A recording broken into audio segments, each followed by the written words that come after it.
नमस्कार मैत्रिणींनो, आज आपण खिचडी बनवणार आहोत. त्यासाठी बघा किती मिरची उभी चिरून घेतलेली आहे. तिखट करायचं आहे आपल्याला खिचडी. आणि इथं पिंक मीठ घेतलेलं आहे आणि खूप बारीक चिरलेला आहे बटाटा आणि साबुदाणा आणि शेंगदाण्याचा कूट. शेंगदाण्याची साल काढलेली नाही. खूपच पौष्टिक लागते खिचडी. तर गॅसवर एक कढई ठेवलेली आहे. त्यामध्ये आपण 2 चमचे तूप टाकून दिलेलं आहे. तर अशी झणझणीत आपल्याला खिचडी बनवायची आहे. पहिले मिरच्या परतून घेऊया आपण. उभ्या चिरलेल्या आहेत मिरच्या. त्याने खूप जास्त तिखट होते खिचडी.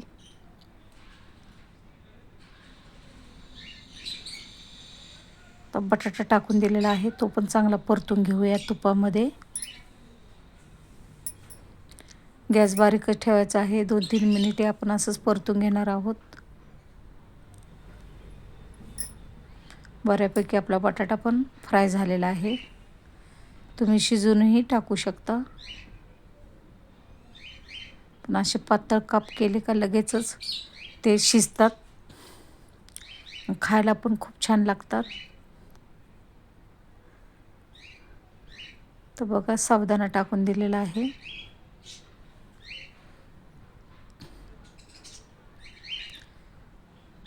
चांगला मिक्स करून घेऊया.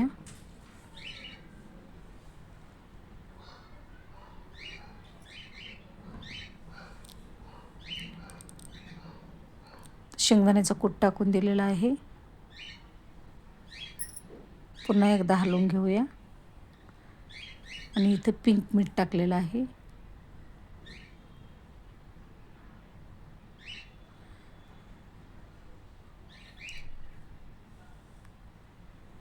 असं मस्त आपण मिक्स करून घेतलेलं आहे.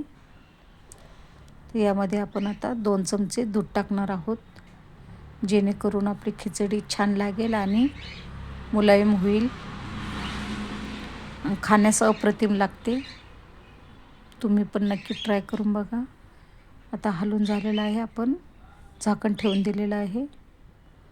बघा किती मस्त झालेली आहे आपली खिचडी आणि झटपट होते. खूपच दाणेदार झालेली आहे.